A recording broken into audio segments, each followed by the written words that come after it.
7 каналдын эфирин кабар маалымат программасы уланта. Такыркы жаңылыктар менен түз эфирде мен Шергаzy Турдукулов тааныштырам. Саламатсыздарбы?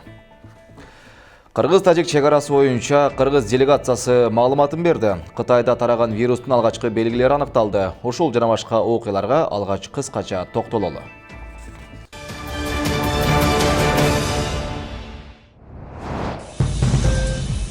Кыргыз-тажик чегарасындагы жолугушууда 6 протоколго кол коюлду. Кийинки жолугушуу 21 январга белгиленди.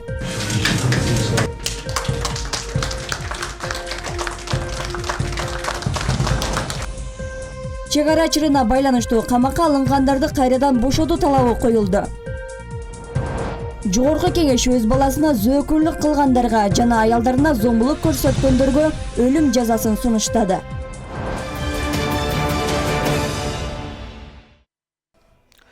Кыргызстандын 7 жараны Самара-Оренбург унаа жолунда кырсыкка кабылды. Окуя 14 январ күнү эртең менен Урал трассасынын 181 чакырымында болгон.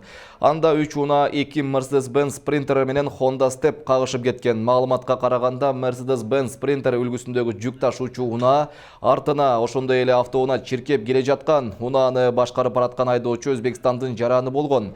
2 жүк ташуучу унаанын ичинде Opel үлгүсүндөгү жаңы унаа болгон. Полициянын алдын ала маалыматы боюнча биринчи жүк ташуучу унаанын айдоочусу каршы тилкеге чыга калгандыктан минивэн менен кагышкан. Окуянын кесепетинен 8 киши жүк ташуучу унаанын айдоочусу менен Honda Step автобусундагы 7 кыргызстандык жабыркаган. Алардын 3-өө Бузулук районундагы оорукананын реанимациясына, 5-өө хирургия бөлүмүнө жаткырылган. Жалал-Абад шаарындагы убактылуу кармоочу жайда шектүү катары отурган милиция кызматкери өз өмүрүн кыйды. Ага 14 январ күнү Жалал-Абад областык сотунун өкүмү чыкмак. Каза болгон жаран 2018 жылдын апрель айында убактылуу кармоочу жайга киргизилген. Тагылган айыптоолордун негизинде жасаган кылмыштары эске алынып 7 жылга эркинен ажыратылган. Өз өмүрүн кыйган шектүү жаран 2002-2006 жылдары ички иштер органдарында кызмат өтөгөн. Учурда Жалал-Абад шаардык ички иштер бөлүмүнүн убактылуу кармоочу жайында 14 январ түнкү күзөттө болгон кызматкерлер такталып, ички иликтөө иштери башталганы маалым болду. Шалаакылыкка жол берген милиция кызматкери аныкталса, мыйзам чегинде жазага тартылышы мүмкүн. Ушул жылдын 14 январы таңга жок Жалал-Абад шаардык ички иштер бөлүмүнүн убактылуу кармоочу жайында Жалал-Абадтык шектүү жаран өз жанын кыйганы аныкталды. Ага кылмыш жаза кодексинин оор беренелери тагылып, айыбы сот тарабынан аныкталган.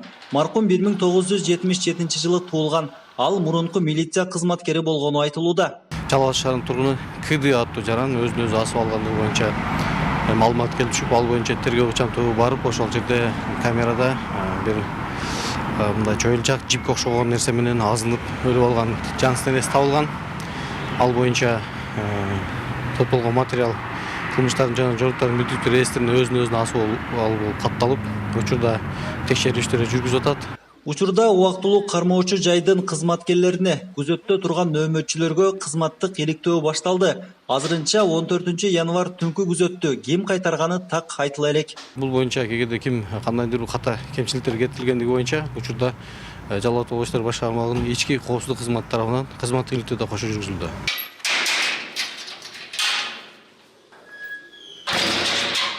Шектүүлөр убактылуу кармоочу жайга киргизилээрде бир канча элементтер эске алынышы шарт. Ага ылайык жаран өз жанына жана башка жаза өтөөчүлөргө зыянын тийгизбөө үчүн бир катар текшерүүдөн өткөрүлөт. Бул милдеттер толук түрдө убактылуу кармоочу жайдын кызматкерлеринин жоопкерчилигинде каралган. Ошонун болтурбонун алдын алып, коопсуздугун, ошол психикалык абалдарын көзөмөл жүргүзүп турушу мажбур эле. Эми асынып алган себеби бул чүпүрөк материалдар бар, асынып алуучу предметти ар жерден тапса болот. Шейшептери бар, ал жерге жамынган, өзү кийип жүргөн шымдары бар, ошолорго деле асынып алышы мүмкүн да. Бул жерде кызматкерлердин дагы кандайдыр бир өздөрүнүн өлчөмдө жоопкерчилиги бар да бул жерде. Убактылуу кармоочу жайдын ар бир бөлмөсүндө коопсуздукту кайтаруу максатында видео көзөмөлдөр орнотулган. Анан кантип шектүү 4 тубалдын ичинде жатып, өз өмүрүнө кол салышы мүмкүн деген суроо жаралат. Буга жол берген күч түзүмүнүн кызматкери толук түрдө мыйзам чегинде жоопко тартылышы талап кылынууда. Ошо өлүп алгыч жакта эч кандай милициялар ошого мындай карап бир көзөмөл калган эмес. Баягы 2 жыл мурда 2 жыл болду, баягы Бурулайдын өлүмү дагы себеп болгон. Ошондон кийин милицияларга анча ишеничим калбай калды. Көп учурда күнөөсү жок жарандар жалган көрсөтмөлөр менен убактылуу кармоочу жайга түшкөн учурларда жүз берген. Ал жакта кызматкерлер тарабынан кордукка кабылып, аргасыздан өзүнө тагылган айыптарды толугу менен моюнга алган фактыларда кезикпей койбойт. Темир тор артында өз жанын кыюу илдети да ушул сыяктуу мыйзамсыз көрүнүштөрдөн келип чыгат деген божомолдор бар. Ушул укук коргоочу милицияларга ишенчлик деле жок болуп калды азыркы заманда. Эми коррупция дагы деле күч алып атат. Коррупция бар бизде дагы деле. Акча бергендин сөзүн сүйлөйт, акча бербесек жок, бизге окшогон карапайымдын эч качан сөзүн сүйлөбөйт. Анан азыр баары жакшы болуп атат деп атат, бирок ичара болбой эле атат. Андай нерсе. Темир тор артында өз өмүрүн кыйган факты Жалал Абадта жыл башынан бери алгачкы жолу катталды. Эске салсак 2018-жылы Жайыл райондук ички иштер бөлүмүнүн имаратында киши колдуу болгон 18 жаштагы Бурулайдын өлүмүнөн соң кыргыз милициясына элдин ишеними солгундаган. Бул сыяктуу фактылар коомчулукка жарыяланбай, ооз басты болуп кеткен учурлар азырга чейин катталып келет. Дамир Кубанычбеков, Шерзат Эгембердиев, 7 канал, Жалал Абад шаары. 1 май райондук сотунун көчмө соту УКМКнын тергөө абагында отурган мурдагы президент Алмазбек Атамбаевдин бөгөт чарасын карап, анын камактагы мөөнөтүн 2 айга узартты. Бул тууралуу анын адвокаты Замир Жошев билдирди. Адвокат сот чечимин жокко чыгаруу боюнча жогорку инстанцияга кайрылаарын айтты.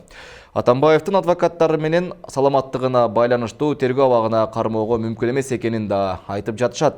Алмазбек Атамбаев Крем төбөлү Азиз Батукаевдин түрмөдө мыйзамсыз бошотулганына байланыштуу жана бир катар беренелер менен айыпталууда. Сөз болуп жаткан иш боюнча мурдагы башкы прокурорлор Аида Саляновага, Индира Жолдубаева, ондон ашуун мурдагы жетекчилерге, дарыгерлерге айып коюлган.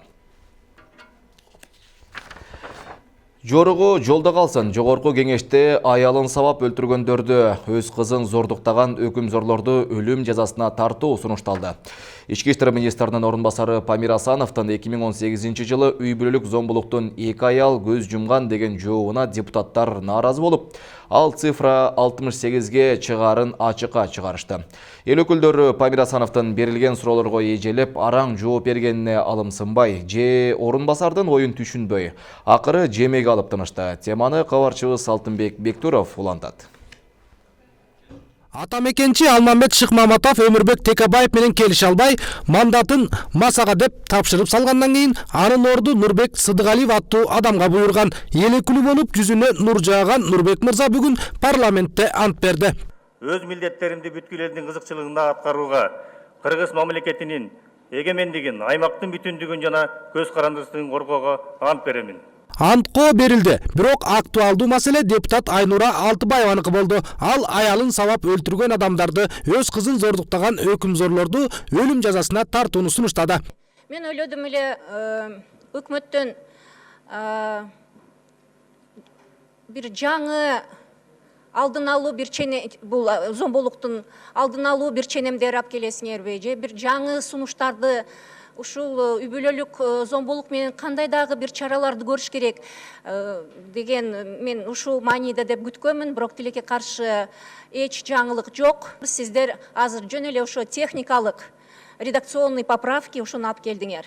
Айтмакчы парламент бүгүн үй бүлөлүк зомбулуктан сактоо жана коргоо жөнүндө мыйзамга өзгөртүүлөрдү киргизүү тууралуу мыйзам долбоорун талкуулады. Баяндамачы катары келген ИИМ министринин орун басары Памир Асанов берилген суроолорго үзүл-кесил жооп бергендиги сынга алынды. Ал вице-спикер Аида Касмалиеванын жемесине калды. 2018 канча адам өлдү үй бүлөдөгү зордук зомбулуктан? 2018-жылы 2 адам каза тапты. 2018-жылы 68 аял өлдү деп жүрөт. Массалык маалымат каражаттарда тастыкталган статистика. 8159 адамдын канчасы эркек, канчасы аял зомбулукка туш келген адамдардын? Эркектер 5752, аялдар 393. Сиз өзүңүз түшүнүп атасызбы айтып атканыңызды? 5000 эркек зомбулуктан жапа чекти. Жок,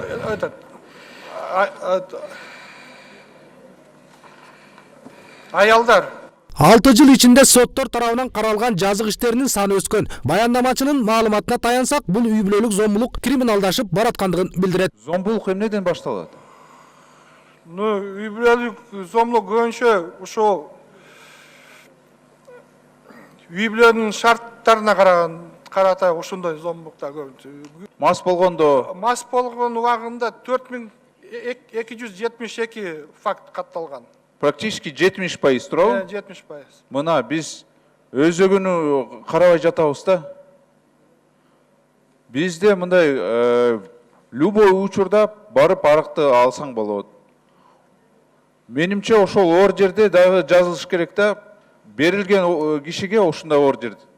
Ошол кишиге арак сатылбаш керек негизи. Депутат Таалайбек Масайбиров Кыргызстанда ата-энеси мигрант болуп кеткендердин балдары зомбулукка көп кабылып жаткандыгын мисалга тартып, үй бүлөлүк зомбулуктан жаш жеткинчектер психологиялык жабыр тартып жаткандыгын жар салды. Үрөө учкан маалыматтар берип калып атат да, мына 3 жашар баласын кайнатасы зоруктап койгон, зомбулук көргөзгөн деп, анан видеолор менен көргөзүп атат. Кээде мындай сурап калат да, үй бүлөсүндө жаш балдар эми ушундай мүмкүнбү деп калат да. Ошо маалыматты бергенде кичине кыскартып койбойсуң, эми мындай 3 жашар, 2 жашар балдарын кантип эме кылат. Быйыл жыл башында эле Баткенде жана Нарында 2 аял күйөөлөрүнүн ур токмогунан каза болгон. Ысык көлдө болсо аялына бензин куюп өрттөгөн, эркек дагы 2 айга камалганы кабарланган. Өкмөт башчы бул окуялардан кийин үй бүлөлүк зомбулукка каршы жазаны күчөтүүнү тапшырган. Кабыл алган жаңы мыйзам ушул күч органдарынын колун байлап койду. Мындай кандайдыр бир азайдыбы дейм да полномочиялар. Жок, полномочия азайган жок. Иштер жүрүп атат. Но үй бүлөлүк зомбулук боюнча жана мурда сиз айткандай административный арест болчу, бүгүнкү күндө булар жок. Штраф менен тиги исправительный работа болуп атат. Статистикалык маалыматтарга таянсак, үй бүлөлүк зомбулук фактысы боюнча ички иштер органдары тарабынан берилген коргоо ордерлеринин саны 2012-2018 жылдар аралыгында 2415тен 7114кө чейин өскөн. Ички иштер министринин орун басары 2019 жылы канча зомбулук жоосуну катталганы боюнча эл өкүлдөрүнө так таамай айталган жок. Мындай темп менен кете турган болсок, 10 жылдан кийин биз анда бир жарым эле үй бүлөлүк зомбулук болуп калчудай болуп атат да. Сиздер иштеген киши катары эмне себептерин бир изилдеп чыктыңарбы? Ушуну бир анализдедиңерби? Бүгүн действительно бизде көп миграция болуп атат. Эми 5 жыл мурда деле миграция бар эле кетип аткан. Анан азыр көбөйүп кетти, азайып кетти. Же болбосо 5 жыл мурда милиция абдан жакшы иштепсиңер андачы. 2400 эле каттап атсаңар. Азыр 8159 деп атасыңар. Бүгүн силер иштебей атасыңар анда. Алтынбек Бекторов, Вадим Жумабаев, 7 канал, Бишкек.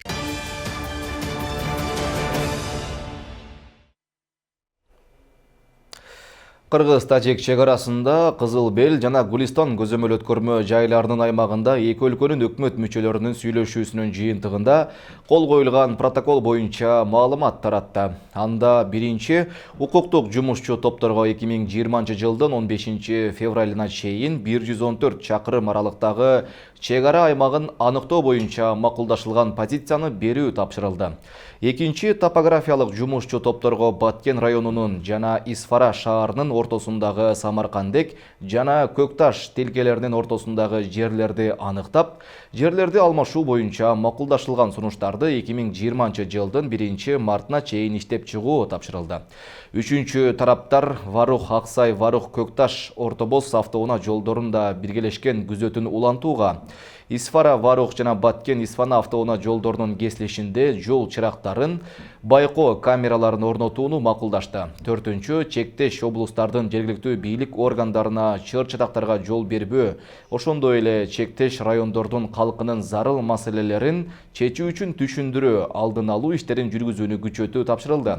Бешинчи социалдык, экономикалык жана маданий гуманитардык мамилелерди өнүктүрүү, чыр-чатактардын алдын алуу максатында Баткен облусунун жана Согди облусунун жергиликтүү бийлик органдарынын ар тараптуу кызматташуусу күчөтүлөт. Алтынчы тараптар Кыргыз-Тажик мамлекеттик чегарасын делимитациялоо жана демаркациялоо боюнча комиссиянын жумушчу топтордун ишин, чегара маселелери боюнча жолугушууларды жалпыга маалымдоо каражаттарында чагылдыруу боюнча макулдашууларды бекем сактоо тууралуу бир пикирге келишти. Ушул топографиялык жумушчу топ менен укуктук топтун кийинки учурашуусун 21 январга белгилеп, нота берилип, азыр биз тажик тарап менен макулдаштык. Буюрса 21 январга келсек, ушул бул протоколдо жазылган жумуштарды жана башка бизде чек араны тактоо багытында болуп аткан жумуштарды биз улантабыз буюрса. Жумуш мен ойлойм азыр эки президентибиз, биздин президентибиз аябай катуу көзөмөлдө кармап турат. Биздин премьер-министрибиз дагы бул маселе көңүл борборунда. Мен ойлойм буну мындай активдештирип, мындай жакшы деңгээлге чыгарып, чек ара аймакты чечиш маселени бүгүнкү күндө мындай активдүү иш жүргүзгөнгө биз бүт аракетибизди буюрса кылабыз.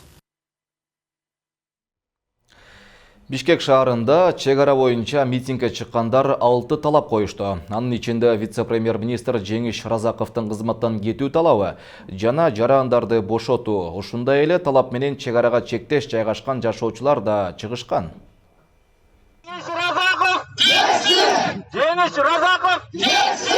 Баткендеги кыргыз-тажик чек арасында жаңжалга байланыштуу өлкөнүн ар тарабынан келген жарандар бүгүн ак үй алдына топтолушуп, чек ара маселесин чечилишин талап кылышты.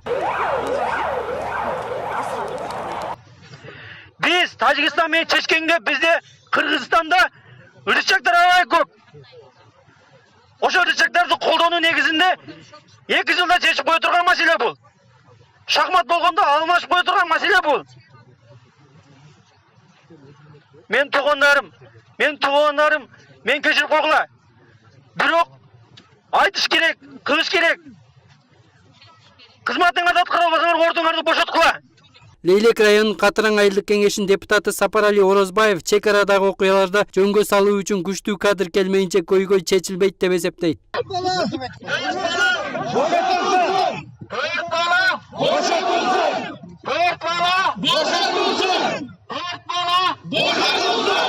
Баягы Лейлек жана Баткен районунун айылдык кеңештеринин депутаттарынын талабы ушул Жеңиш Разаковдун кызмат ордун бошотуп, анын ордуна бир бекем сүйгөн, өзүнүн позициясында бекем турган адистерди коюп бергиле деп талап кылганбыз да.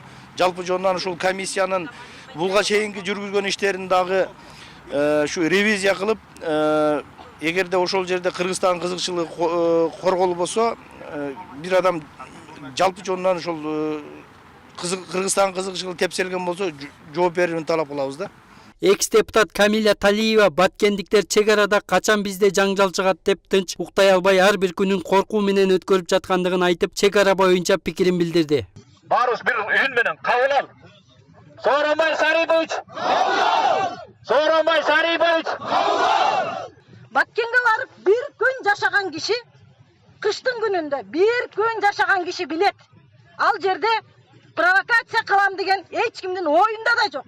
Күнүмдүк турмуш менен алектенип жашайт ал жерде эл. Түн уйкусун безип жашайт ал жерде эл. Кооптонуп жашайт ал жерде эл. Жарандык активисттер чек арада болгон окуяда бейкүнөө балдардын камакка алынышы адилетсиз экендигин бир ооздон билдиришти. Курал асып алган адамдар биз көзүбүз менен көргөнбүз. Кармалган балдар бар эле өткөндө провокатор деп. Аларды азыр 1 айга соттун чечими менен камакка отургузуп коюштур. Ошону бошотуу деген бир талап. Мен ал балдар таанып айткем, чынында айтканда, анын эмне болгонунда бирок мен жок, кабарым жок. Провокатор дегенде мен мындай нерсе байкадым. Баткенге өзүм да барып келдим. Провокациялардын көпчүлүк учурунда ошо Тажикстан тарап кылып атыптыр. Митингчилер тарабынан Баткендеги чек ара маселесин тиешелүү деңгээлде жүргүзө албагандыгы үчүн вице-премьер-министр Жеңиш Разаковдун кызматтан кетишин талап кылышты. Жеңиш Разаков! Жеңиш Разаков! Вице-премьер-министр Жеңиш Разаков! Сапар Акунбеков, Көчөр Кубанычбеков, 7-канал, Бишкек шаары. Кыргыз-тажик чек арасындагы кырдаалга байланыштуу күч түзүмдөрүн чек арага канатташ аймакка көчүрүү сунушу айрым депутаттар тарабынан көтөрүлүп келүүдө. Чек ара кызматынын өкүлдөрү башкы кеңсени түштүккө көчүргөндө эле чек ара көйгөйү чечилип кетерине кепилдик жок экенин ырасташууда.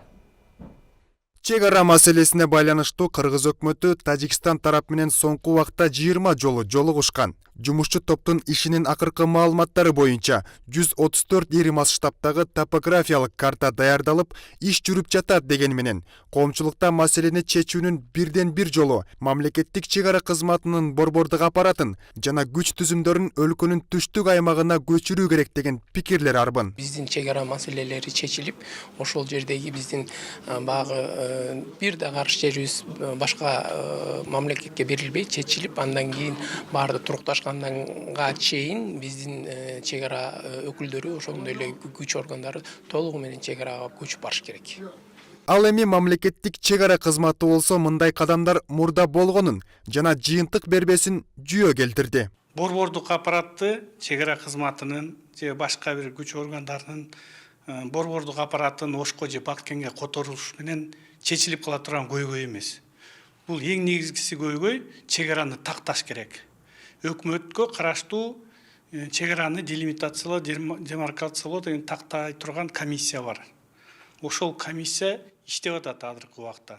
Чек ара такталмайынча биздин баарыбызды бүт күч органдары көчүргөн эмес башка органдардын баарын Баткенге которуп ийген менен ал маселе чечилбейт. Эксперт Максат Мамытканов эки өлкөнүн чектеш айылдарында коопсуздук маселесин камсыз кылуу үчүн Кыргыз тарап Баткен аймагына армиянын кубатын күчөтүп, саясий эрк көрсөтүшү керек деп эсептейт. Такталбаган чек араны кантип коргойсуң, кантип ошондой нерселерди деген күчөтүш керек. Анын үчүн көзөмөлдү күчөтүш керек. Ошон үчүн бүт ошол маселелерди чечкенге күч керек. А эгерде аяктары күчтөрүң жок болсо, сени менен ким сүйлөшөт, сени ким тоготот? Ошондой маселелер туруп атат. Ошон үчүн биз айтып атабыз. Баарын ошол жака көчүрүп барыш керек. Биз деген ошол жакта эгерде кырдаал ар кандай жака ооп кетсе, ошого даяр болушубуз керек. Алар деген күч структуралар болгондон кийин алардын башкара турган бир штабы бир жерде болуш керек. Мамлекеттик чек ара кызматын Баткенге көчүрүү боюнча пикирлер азыр эле чыга калган жок. Чектеш аймактарда чыр чыккан сайын маал-маалы менен көтөрүлүп келет. Эми көчүрсө деле кандай болот билбейм андан айта албайм да кандай болот. Бул жакта эле калышына кошуламын. Мен өзүм Баткенге баргам. Ошол жерде именно көйгөйдү көргөмүн да. Бул канча жылдан бери болуп аткан нерсе да өзүчө. Баткенге барып силгоо органдар жеткизиш керек. Барыш керек. Элдердин коопсуздугу үчүн. Элдин көйгөйүн чечип берсе, мамлекет тынч болот, бардыгы эл тынч жашайт, жакшылыктар болот. Белгилей кетсек, Кыргыз-Тажик чек арасынын узундугу 976 чакырымды түзөт. Алардын ичинен учурда 504 чакырымы гана делимитация жана демаркация болгон. 2009 жылдын ноябрь айында мамлекеттик чек ара кызматынын көпчүлүк бөлүгү Ош шаарына көчүрүлүп барган. Чек ара көйгөйү түштүк аймагына көчүргөндө эле чечилери азырынча ачык сурообойдон калууда. Айжигит Матраимов, Вадим Жумабаев, 7 канал, Бишкек шаары. Президент Сооронбай Жээнбеков бүгүн маалыматтык технологиялар жана байланыш мамлекеттик комитетинин төрагасы өзүнүн кеңешчиси Дастан Догоевди кабыл алды. Өлкө башчы санариптик технологияны экономикага жана социалдык тармакка терең киргизүү максатында калктын мамлекеттик жана муниципалдык кызматкерлердин санариптик көндүмдөрүн жакшыртуу зарылдыгын баса белгиледи. Ошондой эле тездетилген санариптик трансформациясы үчүн жагымдуу мыйзамдык негизди түзүү зарыл. Ансыз калк санариптешүүнүн реалдуу оң натыйжаларын сезе албайт, деди Сооронбай Жээнбеков. Маалыматтык технологиялар жана байланыш мамлекеттик комитетинин төрагасы президенттин кеңешчиси Дастан Догоев 2019-2023 жылдарга карата санариптик Кыргызстан концепциясынын алкагында өлкөнү санариптик трансформациялоо боюнча үстүбүздөгү жылга карата артыкчылыктуу багыттары тууралуу маалымат берди. Кыргыз Республикасынын президентинин талабы бул жарандарга сапаттуу жана комфорттуу шарт аркылуу кызматтарды көрсөтүү. Буга ылайык эң негизги дагы бир жетишкендиктер бул түндүк системасы. Бул түндүк система аркылуу азыркы убакытта 86 мамлекеттик жана жеке ишканалар, мекемелер өз ара документтерди электрондук форматта алмашууда. Жалпы көлөмү 17 миллиондон ашты.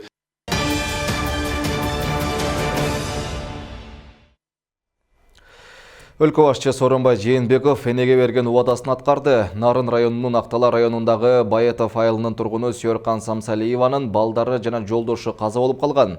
Эскелиги жеткен үйдө жалгыз жашай турганын айтып, президент Сооронбай Жээнбековдон жардам сурап кайрылган. Мамлекет башчы 70 жаштагы байбиче берген убадасын аткарып, 2 миллион сомдон ашуун каражатка 4 бөлмөлүү заманбап үй тургузуп берген. Мындай иш үчүн ыраазычылык билдирген эне мындан ары жергиликтүү бийликтин камсыздоосун да болот.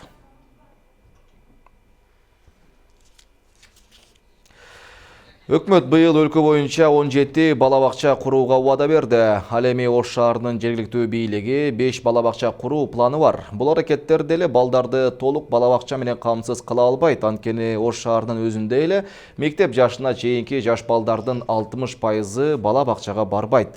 Балабакчалардын жетишсиздиги толук жоюла элек. Мындан улам ата-энелердин бакча эшигин сагалап кезек күткөнү учурдун көйгөйү бойдон калууда.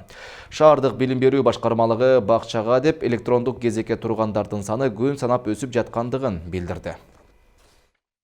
Ош шаарында балабакчага электрондук кезекке тургандар 5000ден ашты. Ал эми бакчага такыр барбаган балдардын саны 24500гө жеткен. Бул сандар жаш балдардын тең жарымынын көбү бакчага кезек күтүп же бара албай жүргөнүн билдирет. Ош шаары балабакча менен толук камсыз болушу үчүн дагы 30дай балабакча курулушу керек. Өткөн окуу жылында балдарды кабыл алуунун саны өтө көп болгон, нормадан ашык болгон. Азыр эми бул электрондук система киргенден бери нормага жакындашып келип жатат. Шаар боюнча 42 мамлекеттик, 30 жеке менчик балабакча бар. Жалпы бакча жашындагылардын саны 39588 бала. Алардын 15046сы гана бакчага каттайт. Бул көрсөткүч балдардын 43%-ын аран камтыйт. Расмий түрдө электрондук кезекке тургандар болсо 5000. Эң көп дегенде бир балабакчага 500 бала кезекке турган. Интернетке киргенде эле электронный очередь деп жазса, любой интернет немеден, Google'дан электронный очередь деп жазса сразу чыгат. Анан электронный очередтин ичине киргенде подать заявление деген бар. Ушулга эле кирип туруп ата-энелер очередке баласын койсо болот.